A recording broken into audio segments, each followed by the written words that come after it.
Brown Live. Go to Tracy Brown Live. Gals and guys, go to Tracy Brown Live. Go to Tracy Brown Live. Go to Tracy Brown Live. Gals and guys, go to Tracy Brown Live.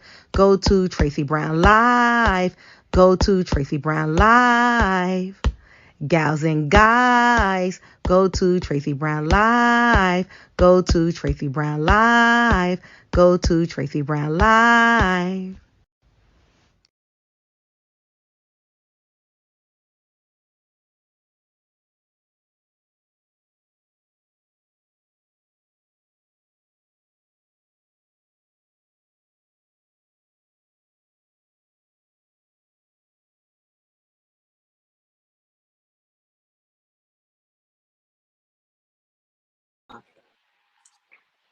Good health, everyone.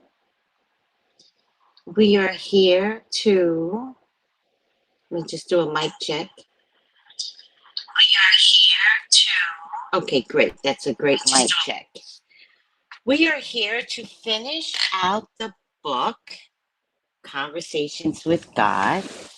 It's been a wonderful ride. I don't even know how long I've been reading this book. I love that we could read a book and not notice how long we've been reading it.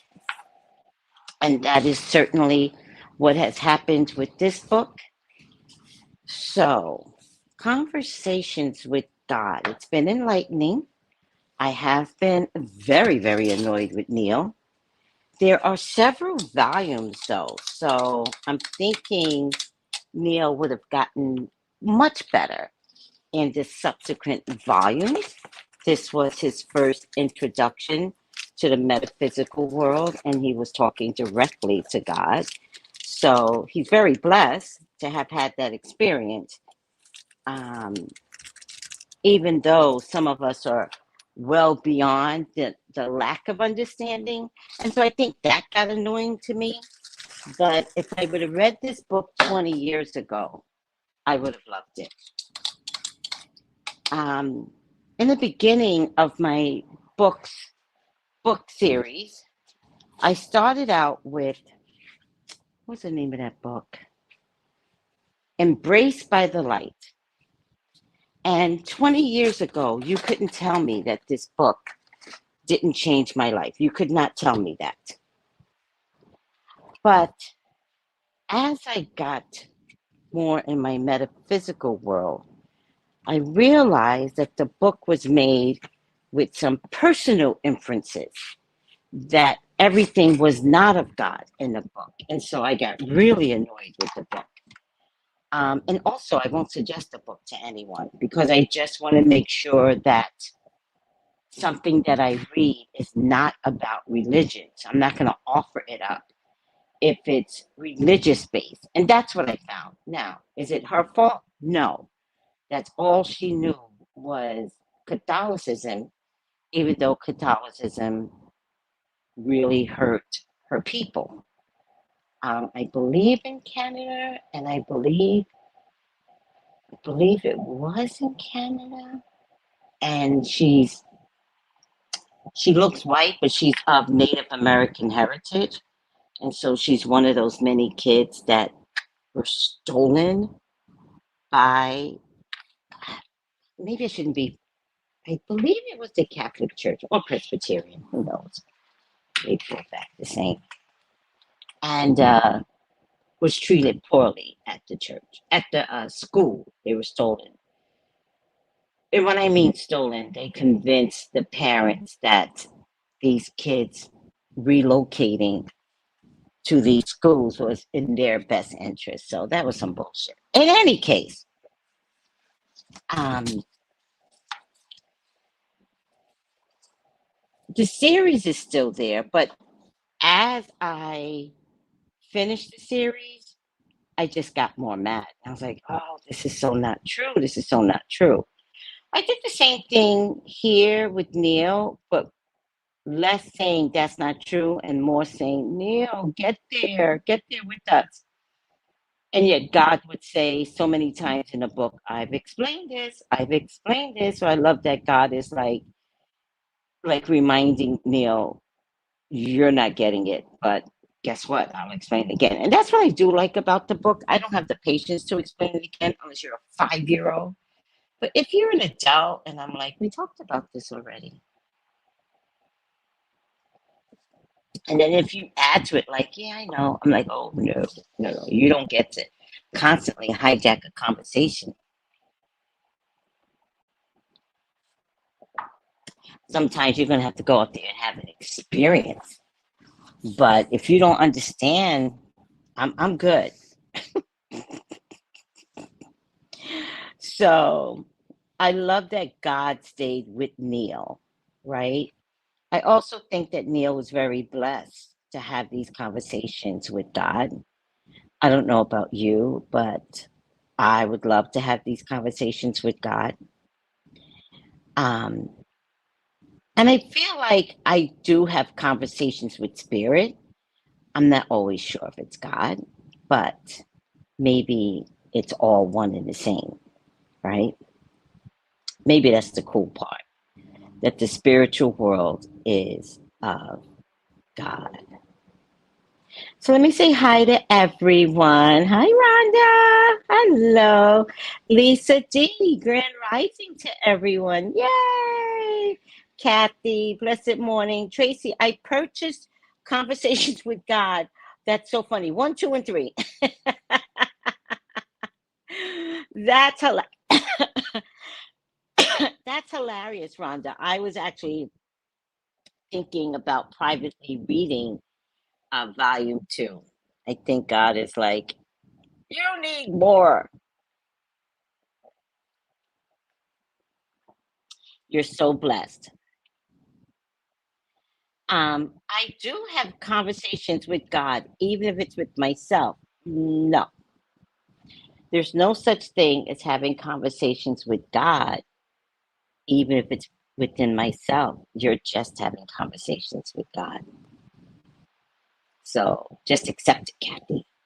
You are having conversations with God. I mean, what do you think happens with me? All of my conversations are by myself. It's crazy. I'm like, okay, God, I heard you. Okay, okay, okay, I'll fix that. Yeah, yeah, yeah. Okay, okay. My mom used to talk to herself. And when I was a kid, I was not verbal, right? You couldn't get me to talk when I was a kid. And so when a child doesn't talk, watch out. They are observing. Do not trust the child that won't talk. I'd rather a vibrant, movable child. That didn't happen. And so when my mom was talking to herself, I don't know if I appreciated her. I had no idea that she was metaphysical. I found out late in my 20s that she saw spirits, but she did not see kind spirits. So she would talk, I believe now, to them. And she used to say, she was so funny. She used to say, you know, I have a sixth sense. You know, I got this sixth sense. And I didn't understand any of that. I was like well into my 40s before I truly understood the gift. So it's interesting. It's so interesting. I love this world. I I love this world. I feel so blessed to be part of a system that is opposite of what everyone tells us we need to be. I love the wake up call to this world. I love TikTok and IG that has brought this world to the forefront. I love COVID.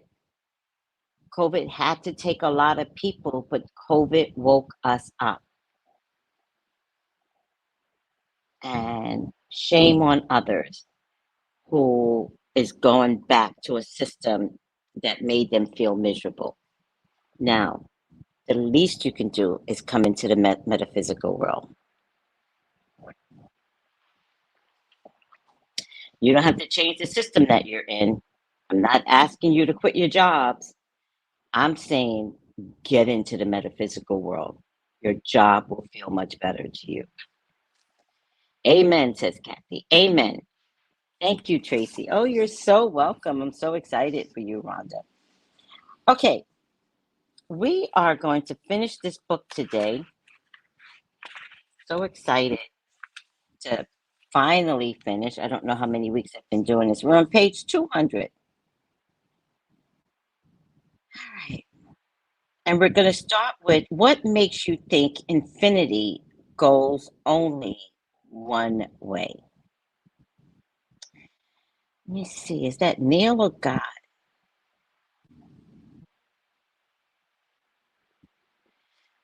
I think this might be God speaking. What makes you think infinity goes only one way? So there's no end going up any more than there is going down, says Neil. And God said, there is no up or down, but I understand your meaning. And Neil says, but if there is no end to smallness, that means there is no end to bigness. God goes, correct. But if there is no end to bigness, then there is no biggest.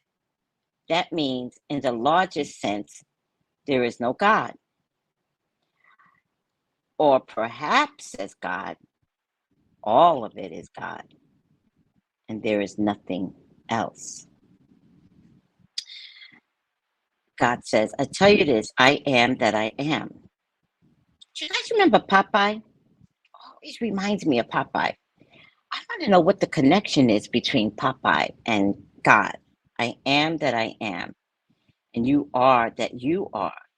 You cannot be. You can change form all you wish, but you cannot fail to be. Yet you can fail to know who you are, and in this failing, experience only the half of it.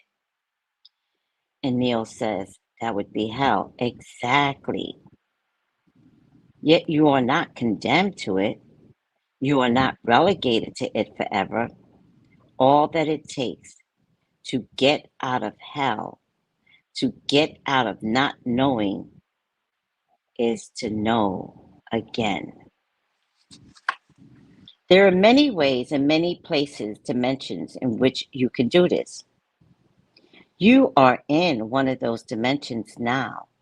It's called, in your understanding, the third dimension. And there are many more. Have I not told you that in my kingdom there are many mansions? I would not have told it to you were it not so. Then there is no hell. Not really, says God. I mean, there's no place or dimension to which we are everlastingly condemned.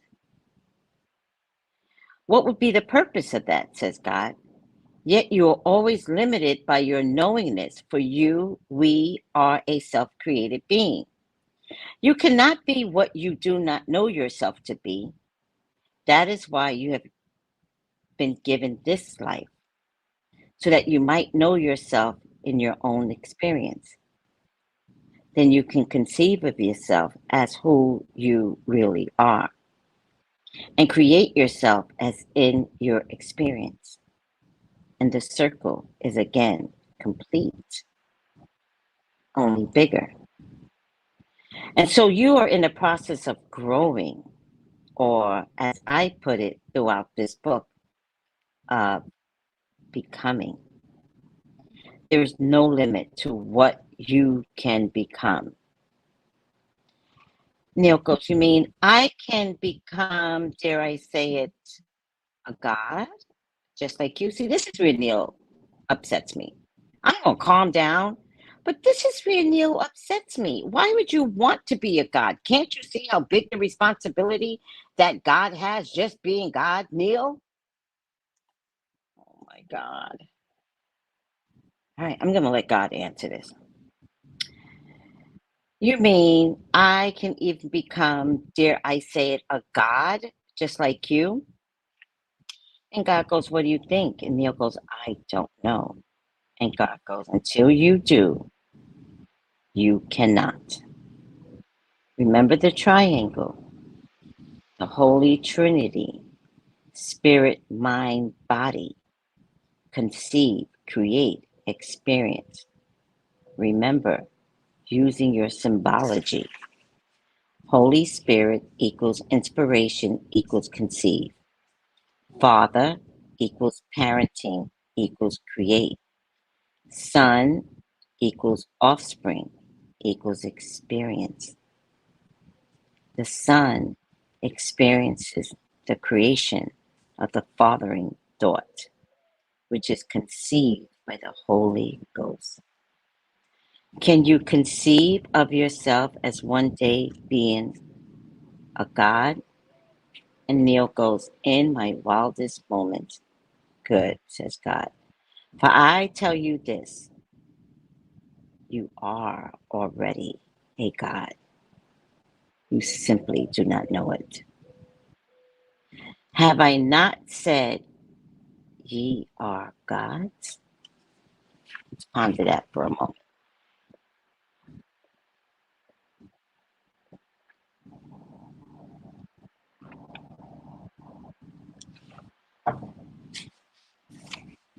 Does anybody ever feel like a God or all knowing and then you feel guilty about it? Have you ever been shamed for knowing too much? Have people ever asked you, how do you know that?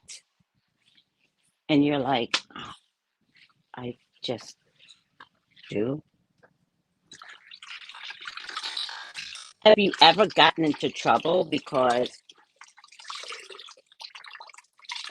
you just know too much? Or people think you're a know it all because you know too much?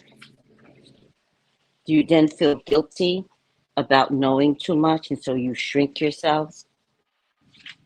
This is what I like about nerds, right? Nerds stay within their system of knowing too much. But then also, what you notice is that nerds hang around nerds. Because in their godlike system of knowing too much, you can't take it away from them. I know me personally, spiritually, I know too much. And then when I share what I know, people don't think I know it, but I see them get upset with me. And it's okay. It's okay. I do have an answer for everything, but only because I reach deep down inside and I ask for God to give me the answer. And then when I get the answer, whatever the answer is, I'm like, oh my God, that sounds so reasonable. Okay, I'll say something. I'll say it. So I think this is just me paraphrasing what God said. I think the knowing of God to be God ourselves is the trust in spirit that whatever answers we get, to trust it. Now, there are crazy people out there, right? So, of course, we don't want to appear like the crazy, right? The one where, well, the dog told me to kill everybody, right? Then you're like, yeah, well, that's all right. That's not how it works. That's not God, even though they say it's God. It's not God. Well, God told me to kill everybody. He's like, ugh, all right, you really need to be locked up. Like, I'm not playing with you, right? And the reason for that is, do you think that they are not talking to God? Do you think there's a part of their spirituality that is not talking to God? But does ego get in the way, right? There's a fine line between conversations with God and crazy. fine line. And the interesting part is, most people don't know they're crazy. I mean, really crazy, where it's like, well, the dog is talking to me. You get what I'm saying? Hi, Stacy. Hi, Lon. Hi, Elowen. Good morning.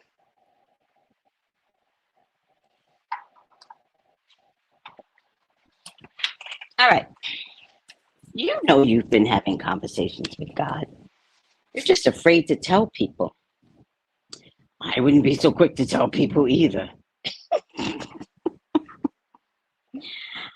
I would just stand with God in my spirit. I would just stand there and I would speak accordingly without having to say crazy things like, well, had a conversation with God and God said, do this. Or how do we talk to feel safe as of lately? We go, wow, spirit, right? We don't actually put God in front of spirit. Spiritually, it's safe, right? All right. I don't know if I make sense sometimes, guys. I hope I'm making sense. Chapter 14. There, now. I have explained it all for you. Life, how it works, its very reason and purpose. How else can I serve you? There's nothing more I could ask. I believe this is Neil. I am filled with thanks for this incredible dialogue. It's been so far reaching, so encompassing. And as I look at my original question, I see we've covered the first 5, having to do with life and relationships, money, careers, and health. I had more questions on that original list, as you know, but somehow these discussions make those questions seem irrelevant. And God said, yeah, still, you've asked them. Let's just quickly answer the remaining of them one by one. Now that we're moving this rapidly through the material. And Neil goes, what material? And God goes, the material I brought you here to expose to you. Now that we're moving this rapidly through the material, let's just take those remaining questions and deal with them quickly. 6. What is the karmic lesson I'm supposed to be learning here? What am I trying to master? And God says, you are learning nothing here. You have nothing to learn. You have only to remember that this, remember me. What are you trying to master? You're trying to master mastering itself. 7. Is there such a thing as reincarnation? How many past lives have I had? Was I in them? Is karmic debt a reality? Okay, this is a good one, guys. So listen up. Because people like to throw karma on other people, but don't do that. And God goes, it's difficult to believe that there is still a question about this. I find it hard to imagine. There have been so many reports from thoughtful, reliable sources of past life experiences. Some of these people have brought back strikingly detailed descriptions of events and such completely verifiable data as to eliminate any possibility that they were making it up or had contrived to somehow deceive researchers and loved ones. You have had 647 past lives. Since you insist on being exact, says God, this is your 648th. You were everything in them: a king, a queen, a serf, a teacher, a student, a master, a male, female, warrior, a pacifist, a hero, a coward, a killer, a savior, a sage, a fool. You have been all of it. No, there is no such thing as karmic debt. not in the sense that you mean in this question. A debt is something that you must or should be repaid. You are not obligated to do anything. Still, there are certain things that you want to do, to choose to experience, and some of these choices hinge on the desire for them has been created by what you have experienced before. That is as close as words can come to this thing you call karma. If karma is the innate desire to be better, to be bigger, to evolve and grow, and look at past experiences as a measure of that, then yes, karma exists. See, I never thought of karma that way. I don't believe personally that everyone gets their karma. I don't believe that. I believe that people live and sometimes they walk to their demise, right? That's what I believe. I believe people live, they make mistakes, they don't forgive themselves, right? Because we want to have others forgive us, right? We want to be loved through our mistakes. And I believe that when we don't get it from the outside world, then we create our own karma. We decide that we are imperfect and we can never make up for past experiences. I don't believe that. I believe you create your own living hell and your own unforgiving self. I think if you've done something wrong, apologize. Apologize to the sky. Go to the tree and apologize to the tree. Whatever your memories are, apologize to God. And then relive from that point of apology.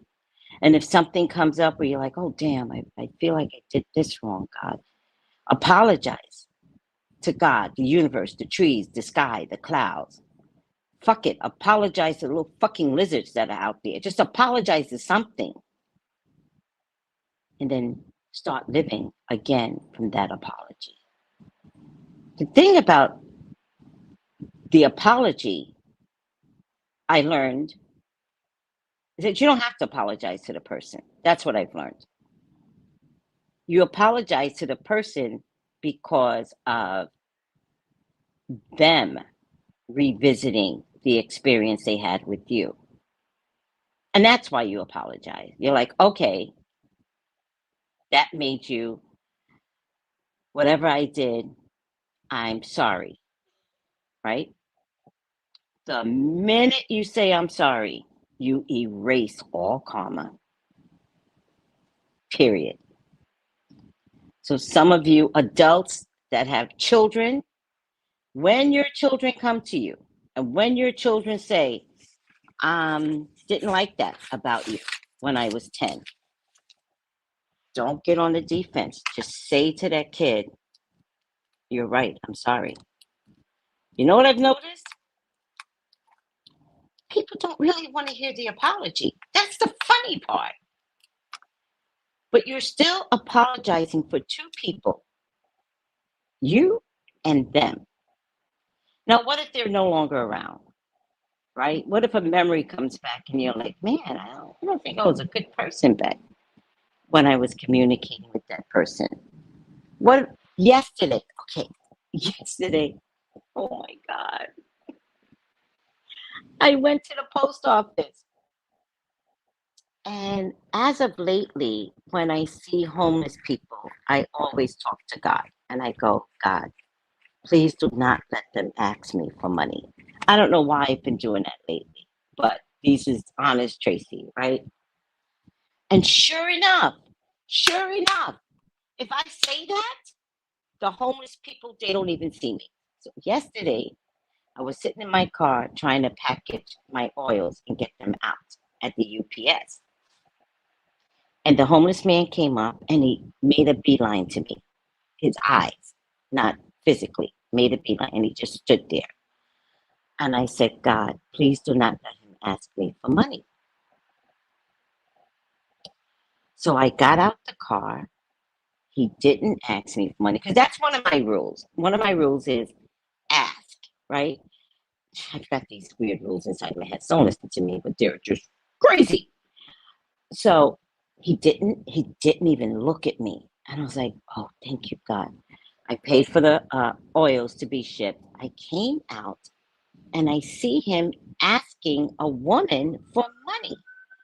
And I said to God, so he was asking for money? Because sometimes you think, oh, the homeless is just like standing there. They don't want anything. They're just like maybe walking too long and they're just standing there. And so I get out and I was like, oh, he was asking for money? Thinking God had granted my answer, but I didn't know that. In any case, he's there asking for money. And the woman goes, oh my God, it was so funny. The woman goes, stop peeing all over the place. Stop peeing. He wasn't peeing, but I didn't want to get involved. He goes, stop peeing all over the place. Stop peeing. Pee in the grass. Do not pee here. And I was like, in my mind, talking to God again, I was like, but he wasn't peeing. So what? I always ask God, like, what are you showing me when you show me this? Right? What am I supposed to learn from this experience? I got away. He didn't ask me for money. He really was because by the way, I could have gone in UPS, put my packages through and taken $5 back. Mind you, I could have done that. But he didn't ask me for money like I requested. And so I get back and he was asking for money. And I was like, and in that moment I forgot. And I was like, why didn't he ask me for money? I wouldn't have yelled at him like that. I wouldn't have said, go pee somewhere. But he wasn't peeing. Was he probably the most scrappy homeless person in town? Yes. And she ripped him a new one. So she goes inside the building and she comes out and she starts yelling at him again about this pee. And I was like, there's no pee here, God. There's no pee. And I just got in my car and backed out. Was I supposed to do something in that moment? Who knows? Did I fail a test in that moment? I don't know. I can't answer the craziest of questions. What was I supposed to learn? Do you guys know what I was supposed to learn in that experience? Because I totally missed it. Getting to another part of this. What if I were that person that told a homeless person off? What if I was the one that was like, get out of here, you homeless person. This is disgusting. And what if 2 years later, I remembered that moment? Right? And then I want to say, my God, how could I have been so cruel to that homeless person? Right? Now, most of us are not going to meet, although I do have to tell you, homeless people live in the same circumference. They don't move far, the homeless. They're on the same corner, at the same supermarkets. They don't move far. But what if I said to God, this memory hurts me. I was not a kind person. What if that were me? I was not a kind person. Help me to fix my ugly. Right? What if I never meet up with this homeless person ever again? All I have to do is apologize to God. That's all I have to do. Now, does that mean you can go out there and be a bitch? No, it doesn't work like that, TD Jakes. You can't just go to Diddy's party and sleep with, I don't know what, allegedly, and then go, the blood of Jesus will forgive me. It doesn't work like that, right? You have to talk to Jesus, to God, to universe, to the cloud, to the sky. And like you can't wait because you know the blood of Jesus is going to forgive you. You have to be like, I was fucked up, sleeping around at Diddy's party. I mean, maybe I didn't recognize it when it was happening, but I'm having a come to Jesus moment, and I was pretty fucked up. Forgive me, God, for talking to that homeless person that way. Oh, Stacy, I get it. My son said I said something to him, which I don't believe I said it, but I could have. And my son said, "Oh, it's possible." He said, "You called me gay." And I was like, "Did I?" He might have been like 10. Back in the day, it was an expression. That's so gay. You're so gay. It was an expression. Thank God we walked out of that expression. But he remembered it, right? So he's now 33 and he's like, "You called me gay." And I was like, "Yeah." And then in the instant it came to me, I saw it. I heard myself. I was there. I remembered in that instant. And I said to him, "I'm sorry. I'm so sorry." I didn't even bring up that it was an expression back in the day. No, I was just said, "I'm sorry. You're right. I remember that. I'm sorry." And he wanted to be angry, but he paused for a minute. He was like, "Oh, he didn't expect me to say sorry." Yeah, that's spiritual maturity when you actually can say, "Yeah, that was pretty fucked up. What I did, what I said. I'm sorry." You know what's funny about saying sorry? Like really, really funny. There's no emotions attached to it. That is the more funny part than ever. When you say sorry to someone, it's so real, even for you, that there's no emotions attached to it. You believe them. You believe their pain. You believe where they're at. When you get there in terms of understanding emotional responsibility, and we all get there, guys. Sometimes we're forced to get there, and that's the blessing. And so when you do say you're sorry, you're not even begging for it. You're like, "Oh, okay, sorry. Sorry about that." I don't go into any big explanation when I need to say sorry. I'm like, "Yep, I did do that. Sorry." Now, beyond that, it's up to you to figure out whether my sorry is real. You know what Oprah says? Talking about never apologizing. Oprah says, if I made you feel a certain type of way, then I'm sorry. It's a play on words. I will literally say, "I'm sorry." Oprah goes, "If I made you feel," people are talking to you because you made them feel a certain way. What are you not understanding? If I made you feel that way, then I'm sorry. No, you're a calculated bitch, Oprah. Okay, I'm sorry I said that about you, Oprah. Yes, I let them talk and express their memories and their feelings. You did. That's a good mommy. And I listened, right? And sometimes you have to listen without explanation. I was grown, like 28, 29, when I said to my mom, "I had the worst childhood because of you. The beatings were horrific." And my mom looked me dead in the eye and said, "I never beat you." I said, "Oh, Lord." I was like, "Do you not remember?"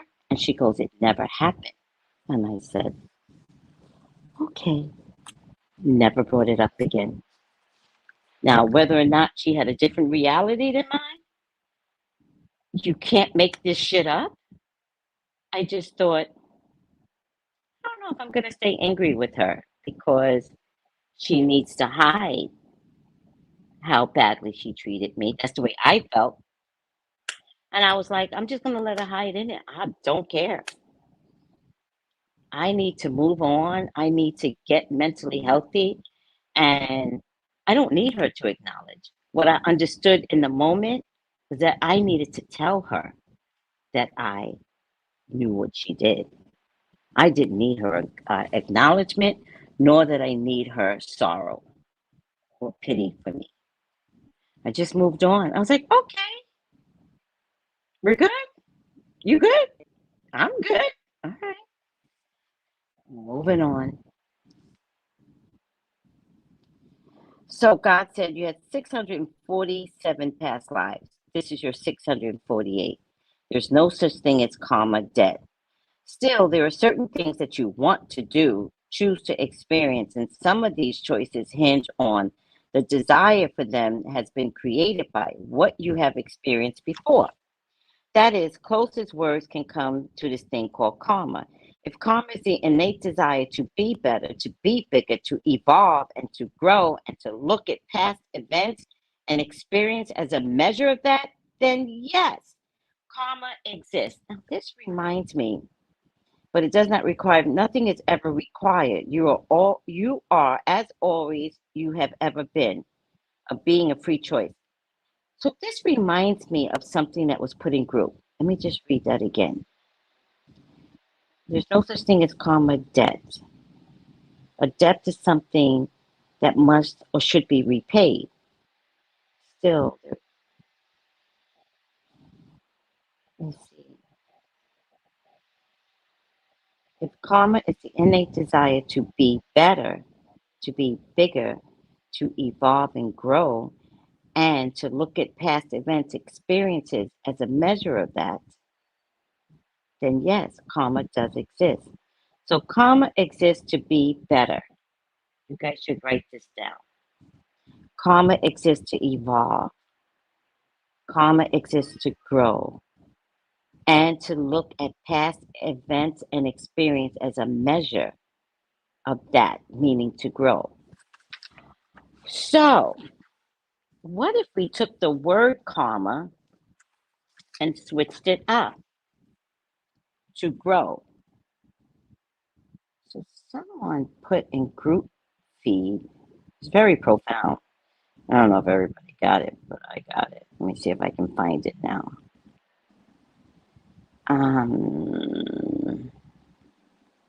It's very interesting. I should have taken a copy of it, but now I gotta look for it. It was very profound. Let me just see. Okay, let me just say, I'm going to repeat this at Lisa. Okay. So the use of words. So when you think someone is getting their karma, because it's really funny, because I had that wished upon me recently. They're like, "You're gonna get your karma," and I'm like, "How?" I mean, the best thing you could do is wish, like out loud, wish karma on somebody, and it falls to the ground. Better to keep your mouth shut and be like, mm. But when you say it, I can eradicate that wish for you. It cannot happen once you tell me, right? And so, let me see.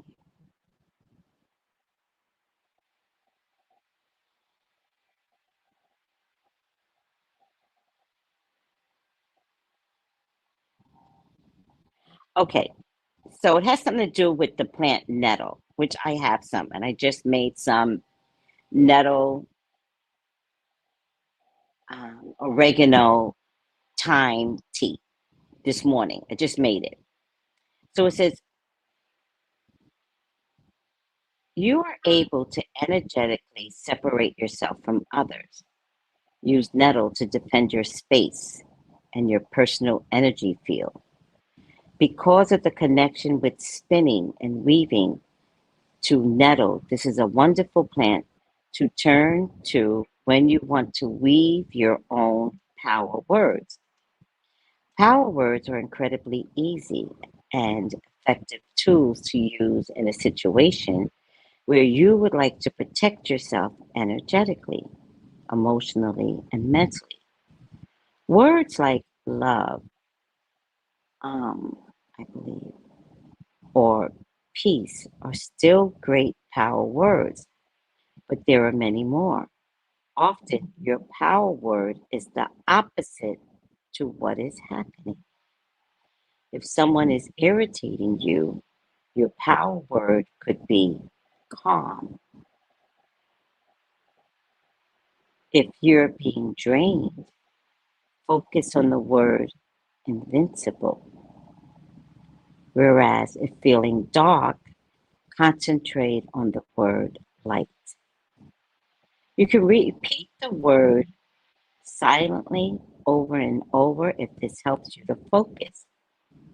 It's unbelievably quick, and you can restore and recenter your spiritual energy,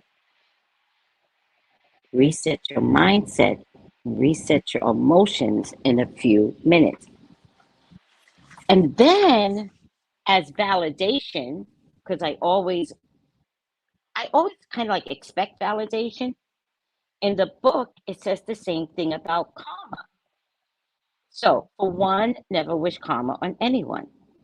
For one, don't even say, well, they got their karma. What do you care?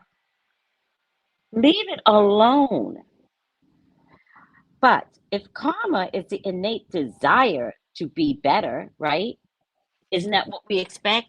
They got their karma because they didn't do right. So if it's the innate desire to be better, to be bigger, to evolve and to grow, and to look at past events and experiences as a measure of that, then yes, karma does exist.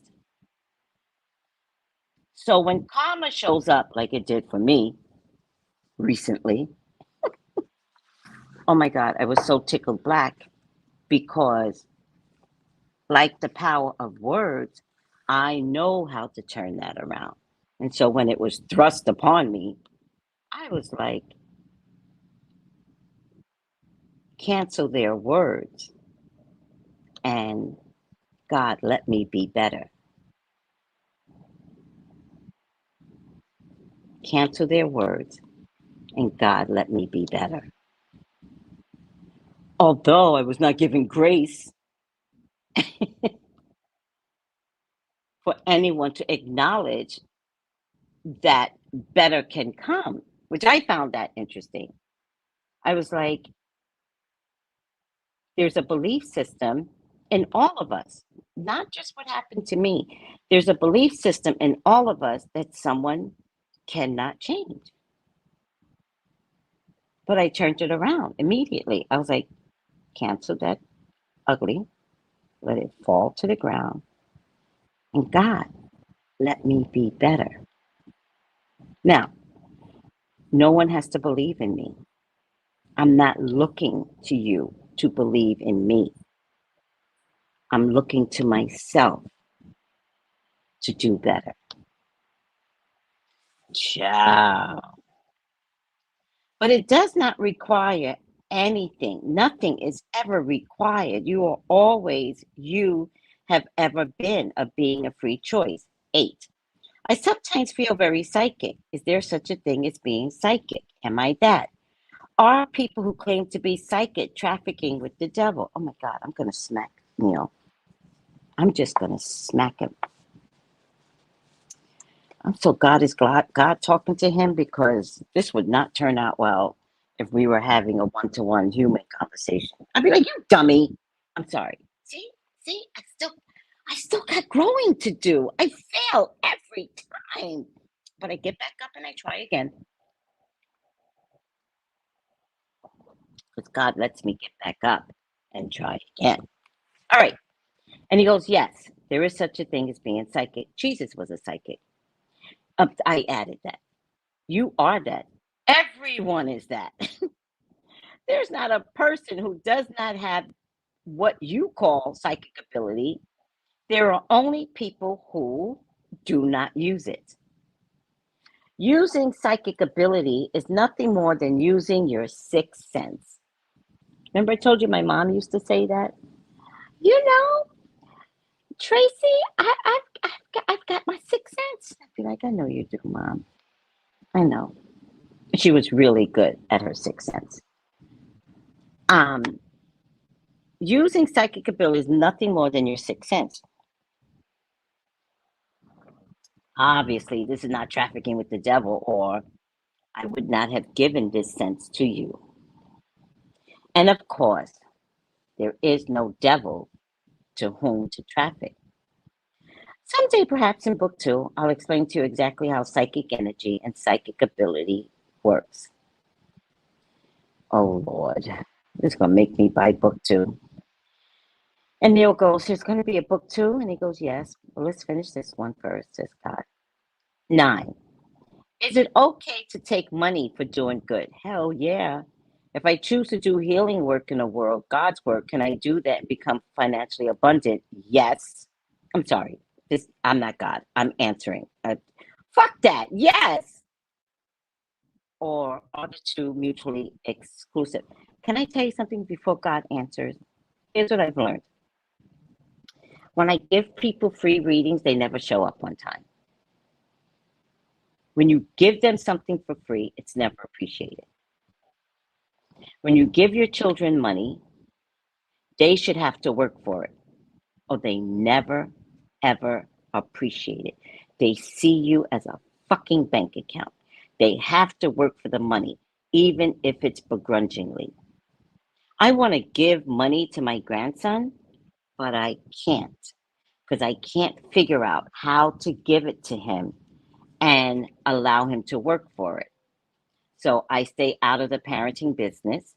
And maybe one day when he's 16, he'll understand that he needs something. He'll ask me for it. And I'll be like, well, you have to do a job for the money. So, with all that being said,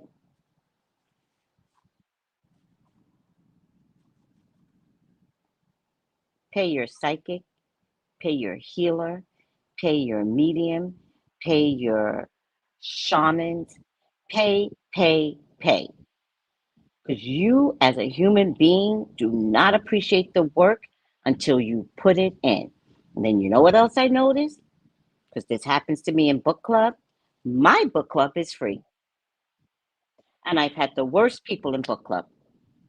And it's free. It's been free for 6 or 7 years. And yet somebody else will say, pay $500, pay $25, and y'all will pay it.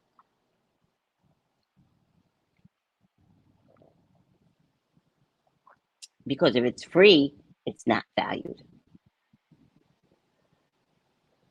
And so I finally got the memo that I was not being valued, and I gave up book club because what I have to offer is so in depth and so profound and so spiritual.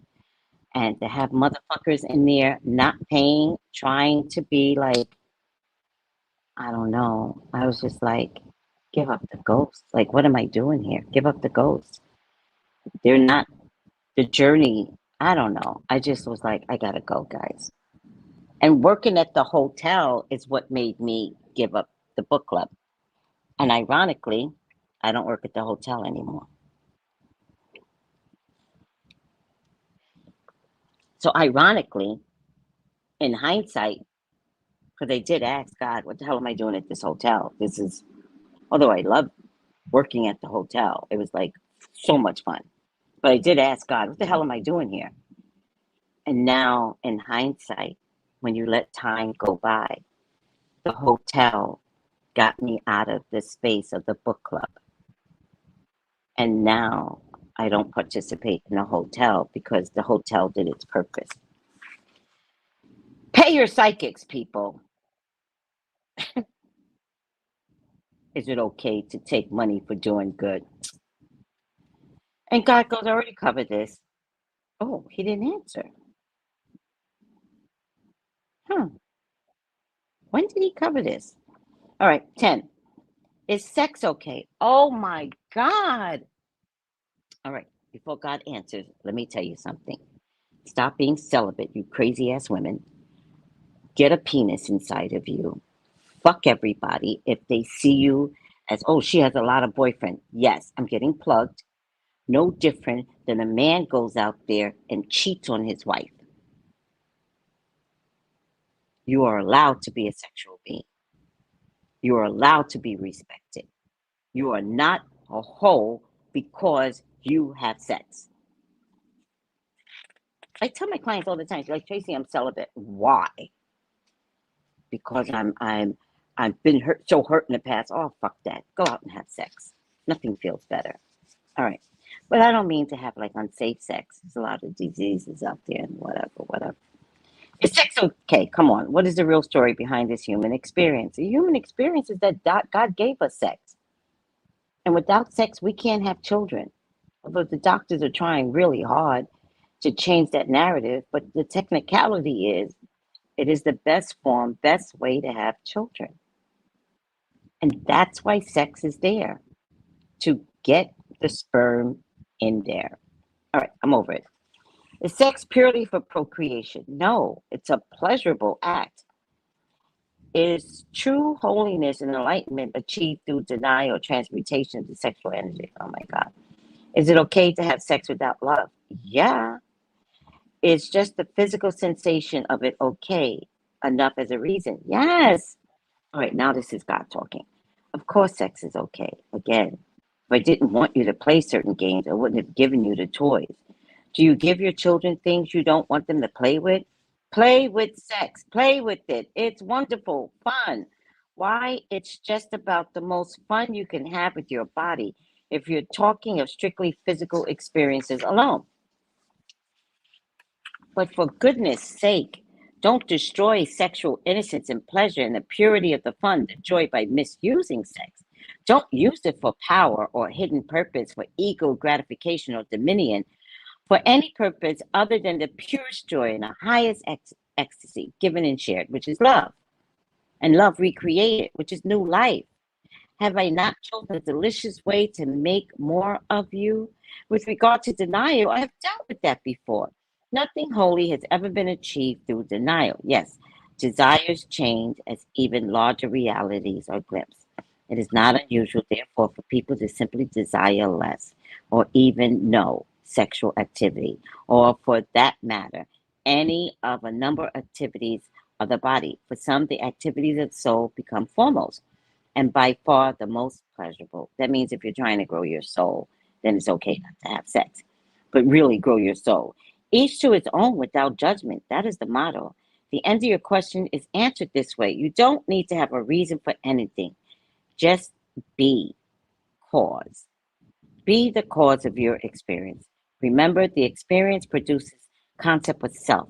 Conception produces creation. Creation produces experience.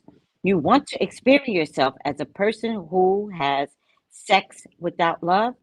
Go ahead. You'll do that until you don't want to anymore. And the only thing that could ever cause you to stop this or any behavior is your new emerging thought about who you are. It's as simple and as complex as that. 11. Why did you make sex so good? It really is good, people. So spectacular, says Neil. Neil's having an orgasm in front of God. So powerful of a human experience. If all we are to do is stay away from it as much as, oh my God, Neil, what gives for the matter? Why are all fun things either immoral, illegal, or fattening? I had hope for Neil, but these hopes just dashed. And God goes, I've answered the end of this question too with what I've just said. All fun things are not immoral, illegal, or fattening.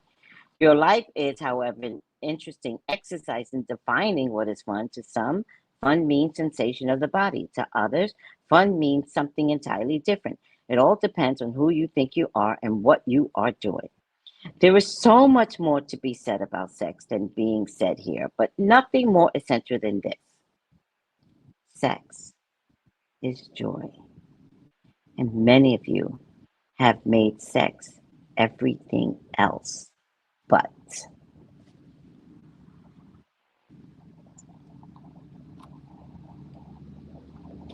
Sex is joy.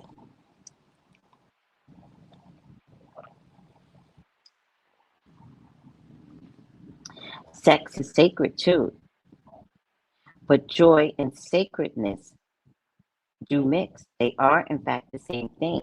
And many of you think they do not.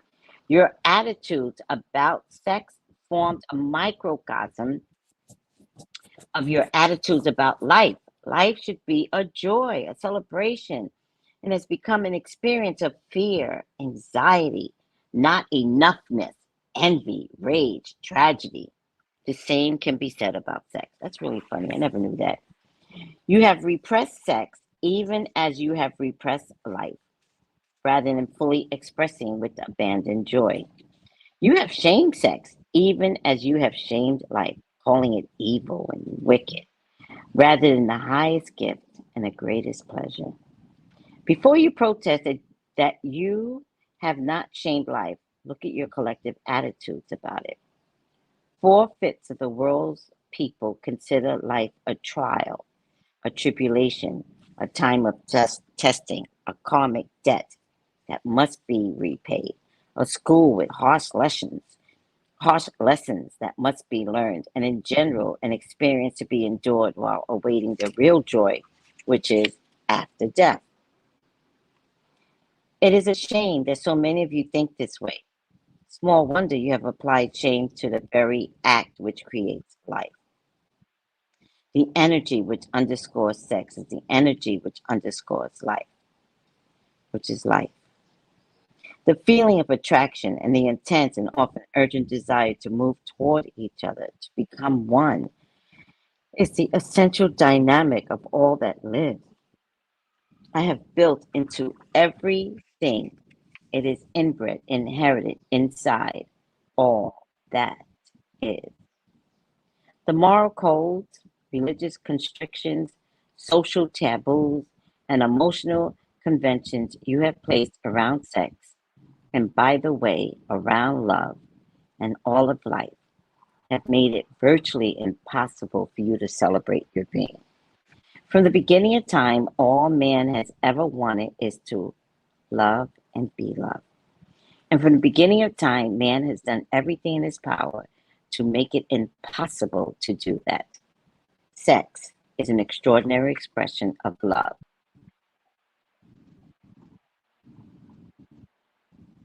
Love of another, love of self, love of life. You ought to therefore love it. And you do. You just can't tell anyone you do. You don't dare show how much you love it, or you'll be called a pervert. Yet this is the idea that is perverted. Sex is good, people. As a matter of fact, if some of you got partners, like, play with each other tonight. Be sensual with each other tonight. Just go for some sensual way of having sex. Reinvent sex in your mind. Change it up to joy. Imagine how much better sex would be.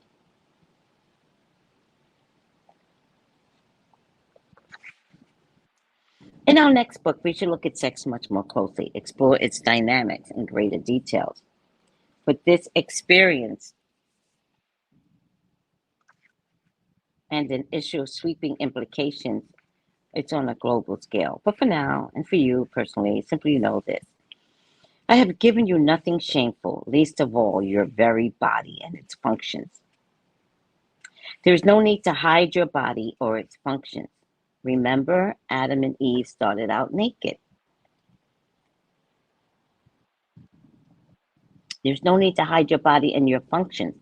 And you guys know I will come on my morning show and I will talk about boo boo and toilet and how much I enjoy boo booing. That now sometimes, child, boo-booing can feel like sex. Anybody feel that way? You have a good dump, and as it's coming out, it seems very like pleasure. Okay, it does. It seems like you ever push out, and it's like, whoo, that was good. Does anybody enjoy their dumps? Because I really enjoy mine. It's one of the best pleasures. All right, moving on. Think about it. Let me see. In the next book, we shall talk about sex. But for now, for you, so you know, I have given you nothing shameful, least of all your very body and its functions. There is no need to hide your body or its functions, nor your love of them and of each other. Your television program thinks nothing of showing naked violence, but shrink from showing you naked love. Your whole society reflects that priority. Interesting. 12.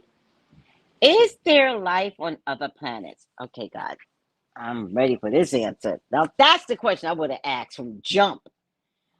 Have we been visited by it? Are we being observed now? Will we see evidence, irrevocable and disputable, of extraterrestrial life in our lifetime? Does each form of our life have its own God? Are you the God of it all? Well, I hate that Neil asked that question because God said he's of God, and that the universe was of either 4 or 7 quadrants, something like that, in the book. And God goes, yes to the first part, yes to the second part, yes to the third. Is there life on the planet? Yes. Have you been visited by it? Yes. Are we being observed now? Yes. I cannot answer the fourth since that would require me to predict the future, something I am not going to do. Will we see evidence? We will, however, talk a great deal more about this thing called the future in Book 2, and we'll talk about extraterrestrial life and the natures of God in Book 3. Oh my gosh, there's going to be a Book 3. Let me outline the plan here. Book 1, it contains basic truths, primary understandings, and address essential personal matters and issues. Book 2 is to contain more far-reaching truths, grander understanding, and address global matters and issues. Book 3 is to contain the largest truth you are now capable of understanding and address universal matters and issues, matters being dealt with by all the beings of the universe. I see, says Neil. This is an order. No, if you can't ask the question, you have understood nothing in this book. You have chosen to do the work, and you have been chosen. The circle is complete. Do you understand? Neil says yes. 13. Will utopia ever come to planet Earth? Will God ever show himself to the Earth's people as promised? Did he really promise that? And he did show himself to the Earth's people. Is there such a thing as the second coming? Okay, I have a theory on the second coming. Okay, there is such a thing as the second coming. And Jesus keeps coming. Jesus is Mother Teresa. Jesus is Mahatma Gandhi. Jesus is Martin Luther King. Jesus is, what's another spiritual leader? Or Asians. Jesus, to me, keeps showing up. The second coming of Christ keeps showing up. Jesus just goes to different cultures to show himself. That's all. Will there ever be an end of the world on a apocalyptic as prophesied in the Bible? Is there one true religion? So God never said there's going to be the end of the world. God said there's going to be the end to the way we think. He doesn't quite say it's the end of the world. It's called revelations. Things get revealed. Not everybody's going to die, but God may keep around those enlightened souls. All right. That's a book in itself and will comprise much of Volume 3. I've kept this opening volume limited to more personal matters, more practical issues. God's not talking about it.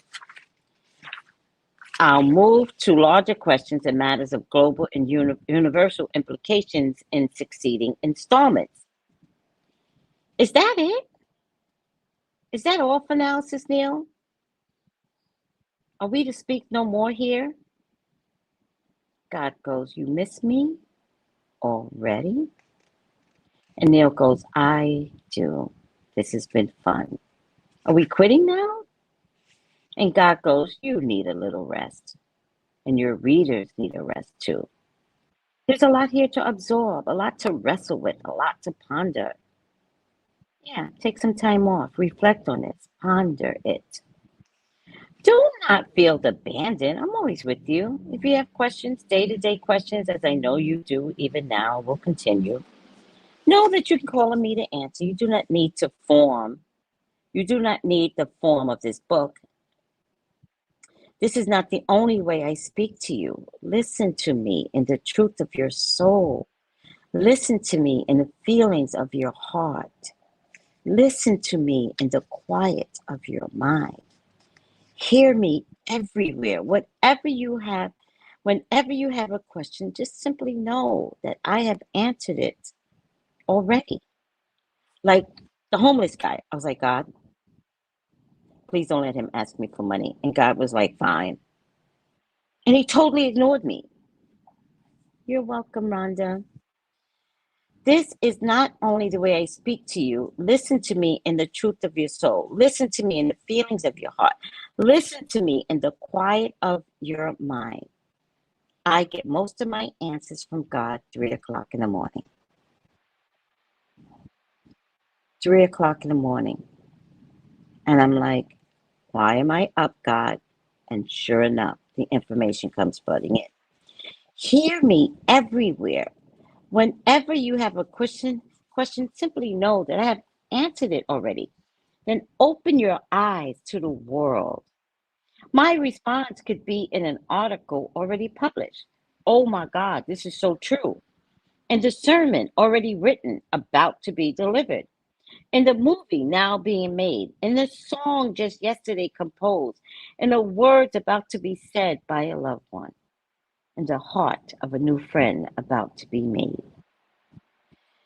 That happens a lot with readings where I'll say something and somebody will say, oh my God, I just said that to a friend, to validate your feelings. My truth is in the whisper of the wind or the snowstorm. Listen. The babble of the brook, the crack of the thunder, the tap of the rain. It is the feel of the earth, the fragrance of the lily, the warmth of the sun, and the pull of the moon. My truth and your surest help in time of need is as awesome as the night sky and is simply incontrovertibly trustful as a baby's gurgle.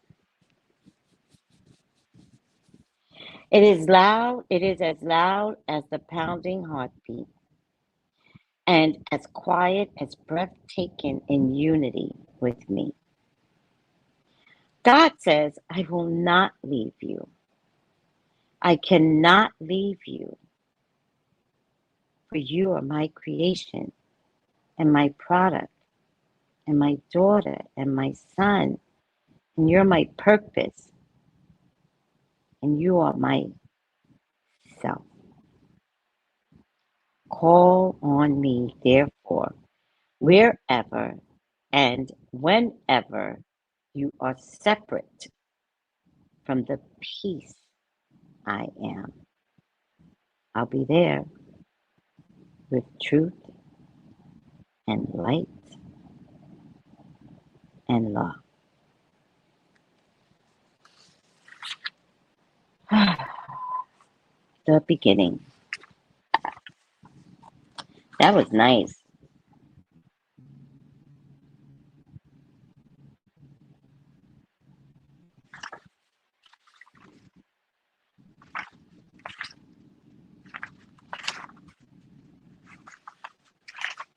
That was very nice.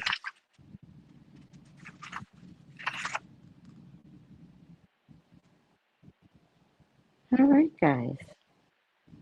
I don't know how many weeks we've been on this, and I didn't measure how many weeks, but I don't know, Neil. I thoroughly enjoyed this book. Guys, I've had this book, I'm going to tell you right now, since coming back to California, and I was working out of a psychic store, and I remember being told, get this book. There might have been other volumes there. Can't remember because I feel like I did see the other volumes, but it was a used bookstore that had psychics in the store.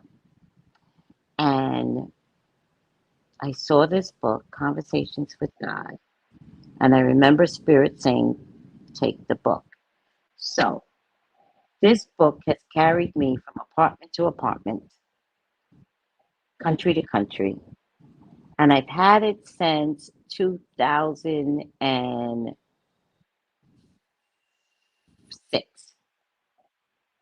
so almost 20 years, and I'm just reading it now.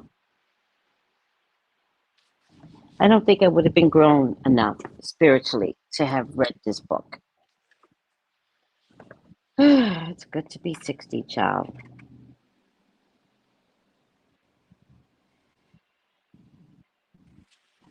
All right, let's begin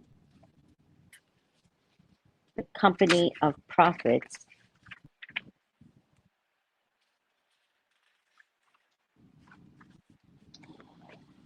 Extrasensory experience in the African American culture. Company of Prophets describes a variety of past and present expressions of African American intuitivity. African Americans who possess defined extrasensory perception, spiritual awareness, and psychic abilities discuss the nature of their gifts. Represented in the 121 persons surveyed are a range of lifestyles, economic and educational background, philosophical outlooks, religious practices, and age group. Exemplifying these are artists, teachers, housewives, children, ministers, activists, authors, and professional psychics. Harriet Tubman, Sojourner Truth, George Washington Carver, Mary Church Terrell, Howard Thurman, and Richard Bott are examples of the historical and contemporary persons included. In an anecdotal framework, their experiences are largely related via direct quotes from research sources of personal interviews. The struggles they face in growing up with special qualities, adjusting to their uniqueness, and handling the attendant hardships and privileges are entailed. The subjects discuss their efforts to use their psychic faculties to improve conditions in life for themselves, their families, and society. Each chapter addresses a different attribute of intuitivity. The psychic faculties are explained and defined through the subject's own descriptions. The reader is afforded an opportunity to assess and affirm parallel faculties in his or her own life, and also receives an overview of various forces of extrasensory perception in the contents of the African American culture. The book educates additionally via metaphysical principles and the philosophical concepts from the subject's perspective. Company of Prophets, I don't know why I'm stuttering, features the author's prose poetry reflective of her own psychic experiences. Several psychic teachers and the author briefly explore the significance of the ancient spiritual roots in African American cultures. These roots reside in the mass consciousness of the Black culture, and from their source exists a potential for generating a cleansing and a major spiritual resurgence in the group of consciousness of African Americans.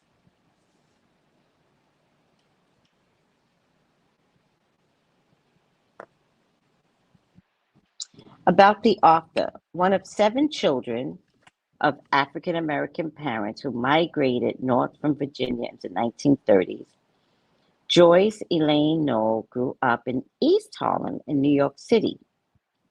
She moved to San Francisco Bay Area in 1959 to complete her undergraduate studies at San Francisco State University. In 1971, she received a master's degree in social work at the University of California at Berkeley. As a social worker, she has counseled and provided varied supported services through public agencies and hospitals. Since undergoing a period of intense spiritual distress nearly a quarter of a century ago, Joyce has been consciously working on gaining spiritual insight and understanding. She is a student of religious and metaphysical disciplines and has received and given counseling and self-development through which she has gained personal knowledge of psychic phenomena. Joyce is married to an educator who is also a metaphysical teacher in writing. Wow, that's what I want. I want a metaphysical man. In addition to writing, counseling, and creating stone sculptures, Joyce manages an active family life. She has 2 daughters, a son, 3 stepdaughters, and 4 step-grandchildren. We cannot guarantee that every letter written to the author can be answered, but it will be forwarded. The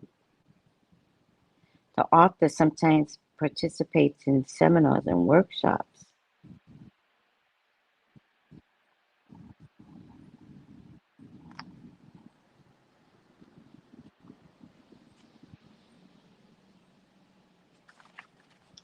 All right, apparently you can, which is so stupid, but this is back in the day, you can contact Joyce Elaine Knoll through the Llewellyn New Times, P.O. Box 64383-583, St. Paul, Minnesota, area code 55164-0383. I wonder if she's still living.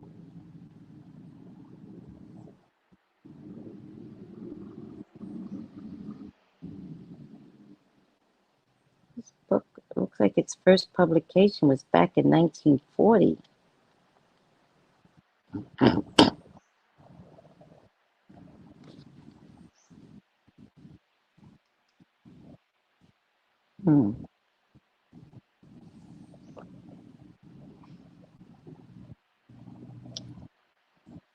Sorry, guys, I'm kind of talking to myself.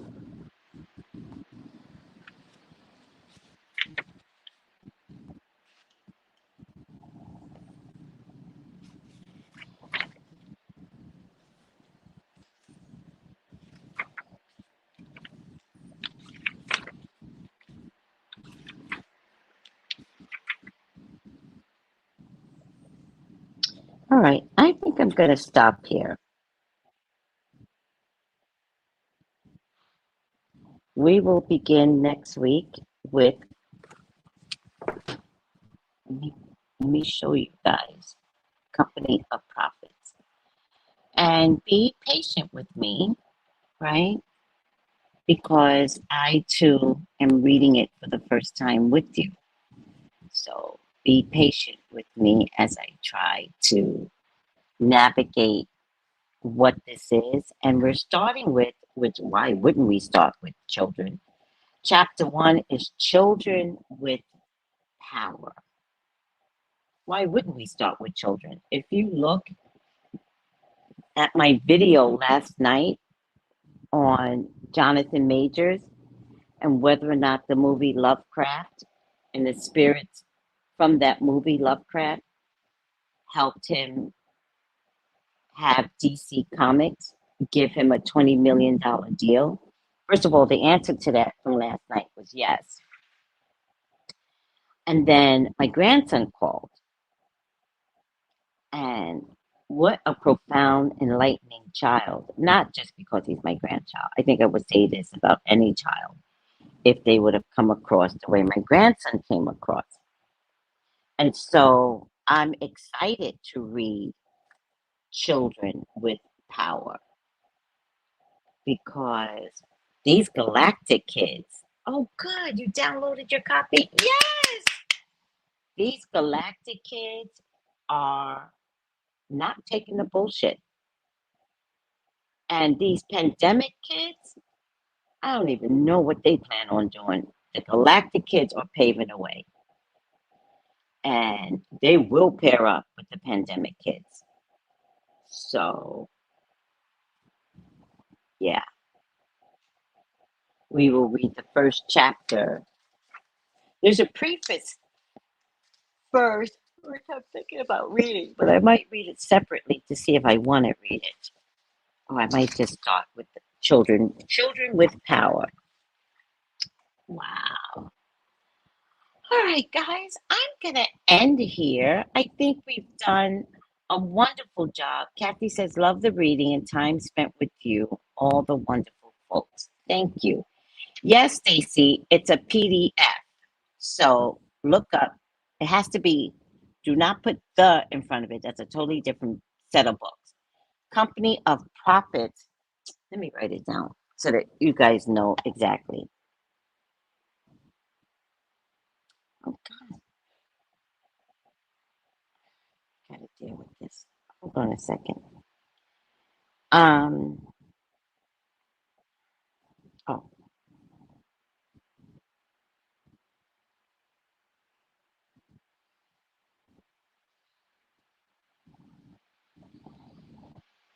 so the name of it is Company of Prophets. Put capital letter here. Oh, shoot, capital P. Company of Prophets by Joyce Elaine No.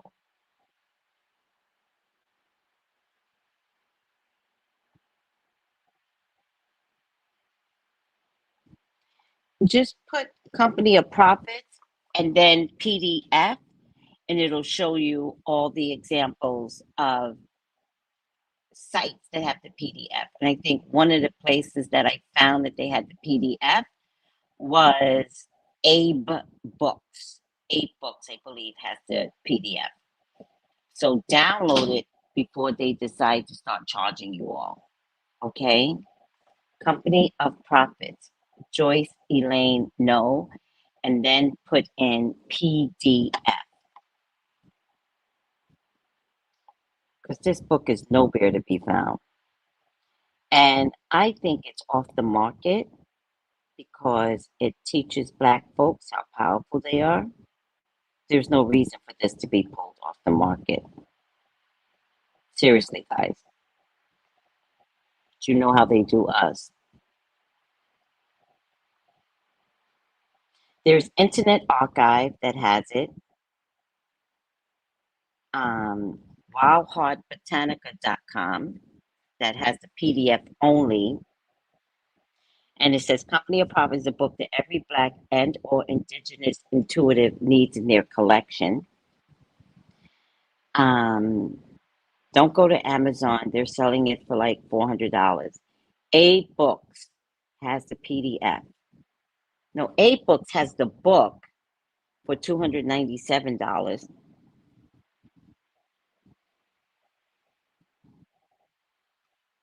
Let me see. Oh, this is I gotta get back onto something. By Company of Prophets. Esty may have it, but I don't know for how much. Pinterest may have it, but I don't know for how much.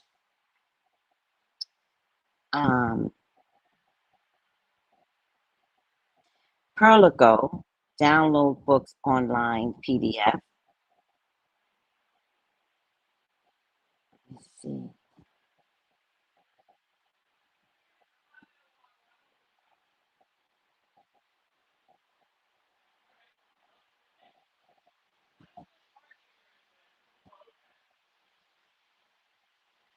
To buy it is really hard though. I actually got the book for $35 and I thought that was a lot, but it just walked into my lap. So I'm of gratitude. Temporary unavailable. Yeah. And I got it from like Britain. It was so funny. You know, for right now, just get the PDF.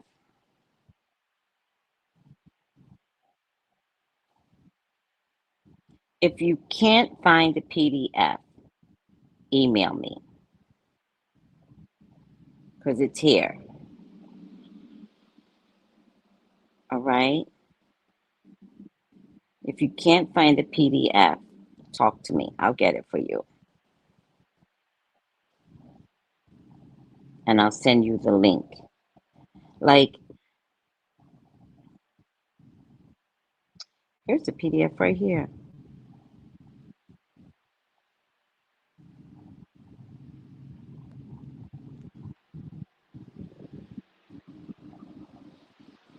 I have the PDF right in front of me. Hold on.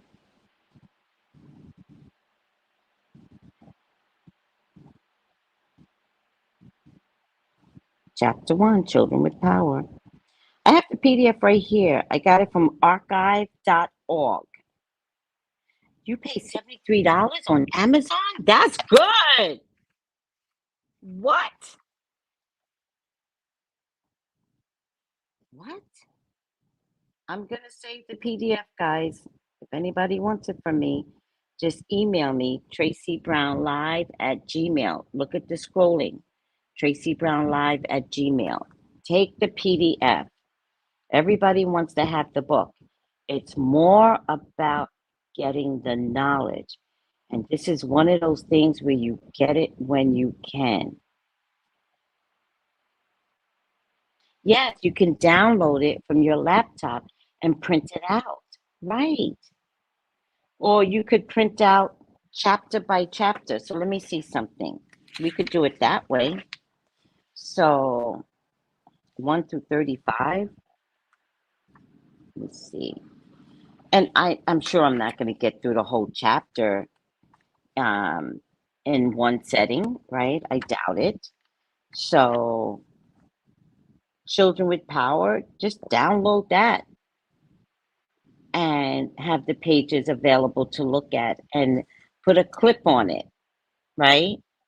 And then in 2 weeks, when we finish Children with Power, then you could print out the Medium's Way. Like, do it slowly. That way you don't see the cost.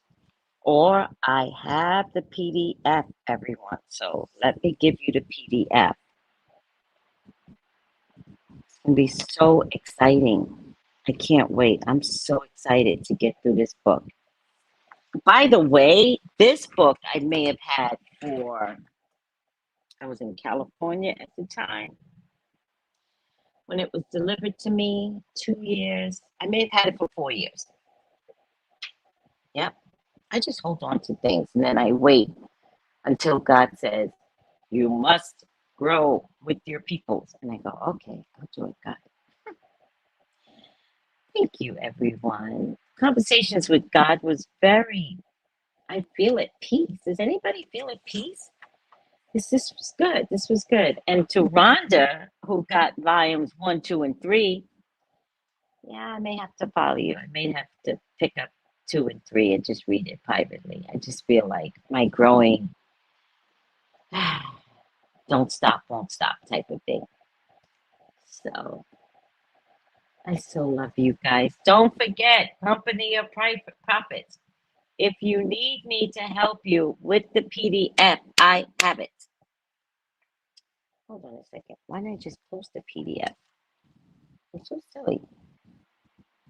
Copying. I'll just post the PDF.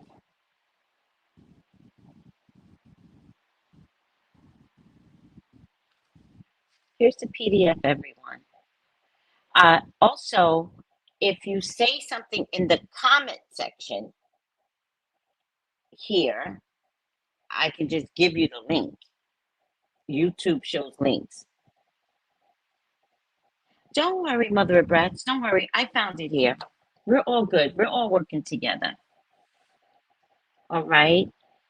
This isn't necessarily a link. You have to screenshot it and then type in the details, but this isn't too bad to type in the details. All right, guys. I'm so excited for next week. I'm so excited. Company of Prophets, African American psychics, healers, and visionary. I love you guys. Take it easy. Bye. Gals and guys, go to Tracy Brown Live. Go to Tracy Brown Live. Go to Tracy Brown Live. Gals and guys, go to Tracy Brown Live. Go to Tracy Brown Live. Go to Tracy Brown Live. Gals and guys, go to Tracy Brown Live. Go to Tracy Brown Live. Go to Tracy Brown Live.